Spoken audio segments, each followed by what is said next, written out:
senhor me coloca à sua direita, o meu irmão à sua esquerda. Eles estavam achando que Jesus seria como prefeito.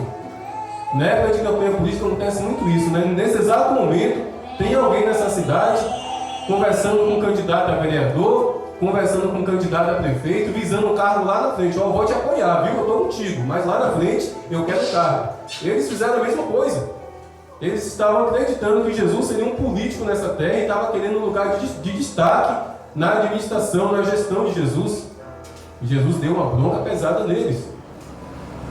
Tomé também fazia parte desses apóstolos. Tomé era incrédulo, era questionador.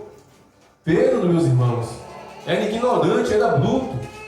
E outra, olha só, foi 2 dias antes. 2 dias antes, eu creio, de Jesus ter celebrado a ceia. 2 dias antes da ceia, Satanás entrou em Pedro. Jesus disse: meus irmãos, meus discípulos amados, nós estamos indo para Jerusalém, e lá vai acontecer o seguinte: eu vou ser preso, eu vou ser humilhado. Os judeus, os romanos irão me crucificar. Pedro se aproximou de Jesus e disse que isso nunca aconteça com o Senhor. Jesus olhou para ele e disse: para trás de mim, Satanás.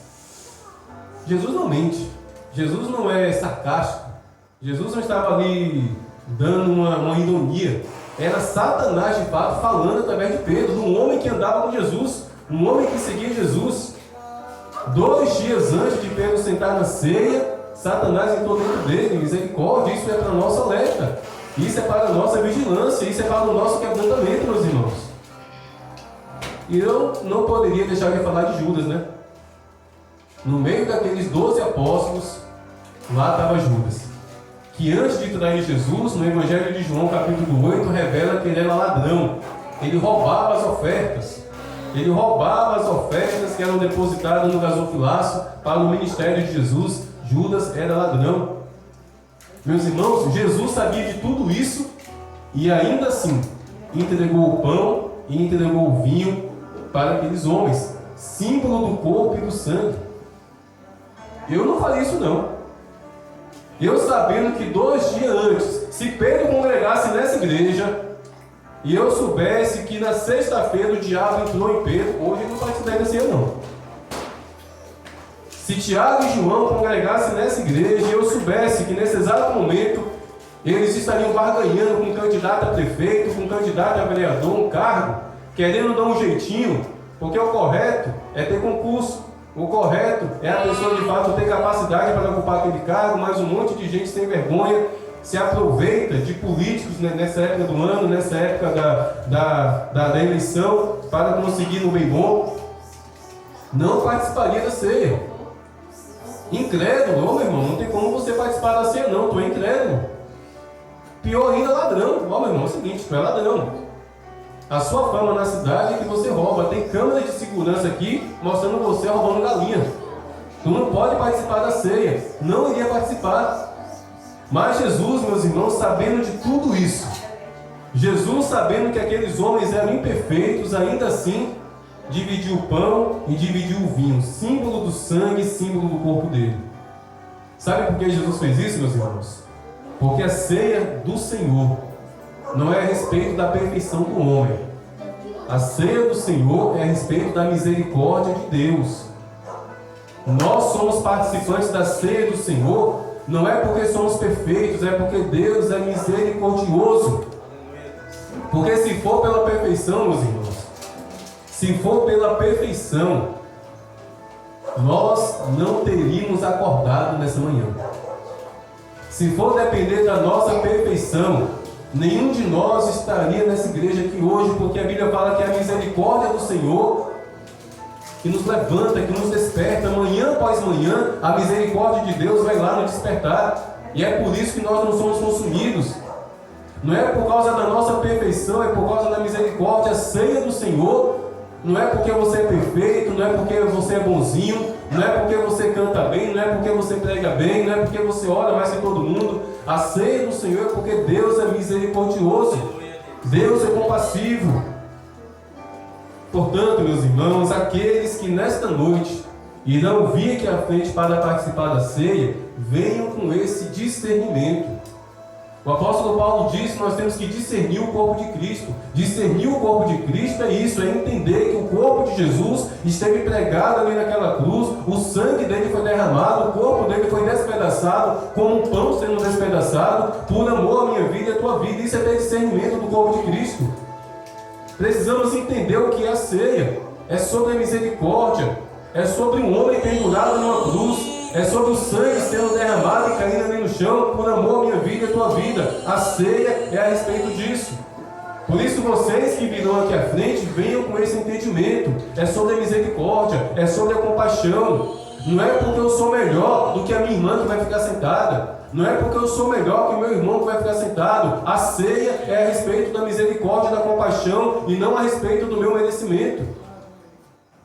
E aqueles que não irão vir, aqueles que não irão se posicionar aqui à frente nesta noite para participar da ceia, por favor, não se sintam distantes da misericórdia do Senhor. Muito pelo contrário, acreditem, a misericórdia do Senhor está repousando sobre a vida de vocês.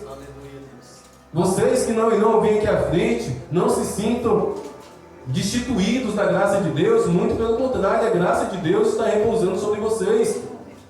É por isso que eu falo, não vai ninguém embora, continue na igreja, para no final estar todo mundo aqui junto.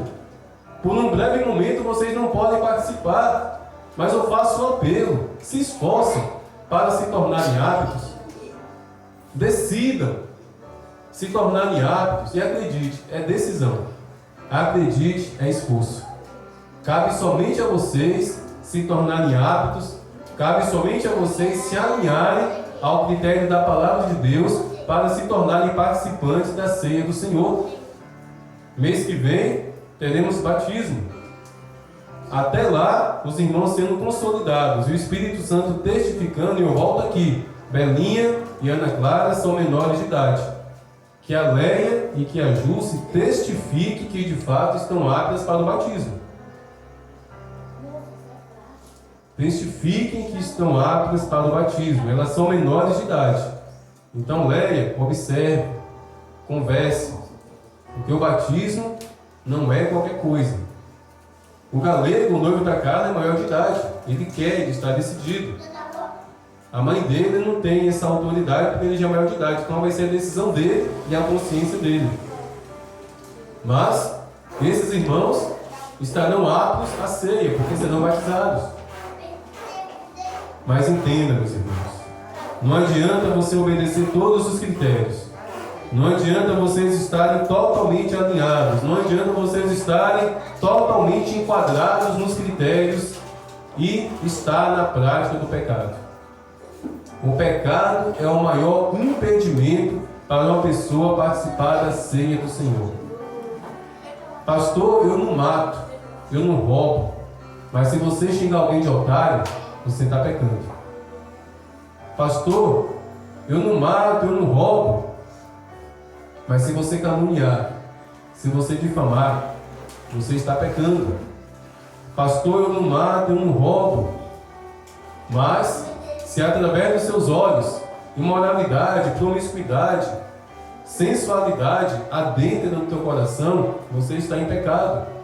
Por mais que você esteja enquadrado nos critérios, se você estiver nessa situação, você não é apto. Mas repito, eu não vou levantar a minha mão e te impedir. É o Espírito Santo com a tua permissão. E olha que o Espírito Santo pode fazer sem a tua permissão. Mas o Espírito Santo é gentil, o Espírito Santo é sereno. Com a tua permissão, o Espírito Santo pode trazer ao teu coração coisas que aí estão, pecados que estão calejados. O que a gente faz, meus irmãos, com calo, que está ali há muito tempo no pé, há muito tempo na mão. Eu, quando eu tinha assim 11, 12 anos, 10, 9 anos, a minha mãe me colocava para pegar lenha na serraria. E todo dia ia lá no carrinho de mão pegar lenha, para esquentar água, para fazer feijão no fogão de lenha, fazer cocada que ela vendia. E as minhas mãos têm calo até hoje. Mas naquela época, com 9, 10, 11 anos, de tempo em tempo eu tinha que pegar uma lâmina de gilete e começar a rapar o calo. Porque ele estourava, ele calcificava, ele cicatrizava e ficava aquele couro duro, áspero. De modo que eu mesmo, passando a mão no meu rosto, machucava. Então eu tinha que pegar uma giletezinha. Eu lembro que eu pegava um lixo de unha e começava a lixar também. Pecado não confessado e não abandonado é um calo na alma. É um calo terrível na alma. Portanto, em nome de Jesus, vamos nos alinhar a tudo aquilo que a palavra de Deus coloca como critério, a ceia do Senhor, e o mais importante, vamos fugir do pecado. Amém? E só um adendo: prática do pecado é pecado sendo repetido. Prática do pecado é aquele pecado que você pratica todo dia, se não todo dia, toda semana, se não toda semana, de mês em mês. Se você está repetindo, você está praticando. Você está na prática acostumada do pecado. Está se tornando uma iniquidade. Está se tornando algo impregnado no seu ser. Você está se tornando pecado. Se vivermos na prática do pecado, nos tornaremos o próprio pecado. Mas Ele é fiel e justo para perdoar os pecados de todo aquele que verdadeiramente se arrepende e abandona o pecado. Amém? Amém. E após essa palavra, eu chamo aqui à frente os irmãos e as irmãs que serão participantes da ceia do Senhor nesta noite. Amém? Amém. Misericórdia, será que com essa palavra ninguém vai vir, não? Será que todo mundo ficou temeroso? Será que todo mundo ficou assustado? É para ficar assustado mesmo.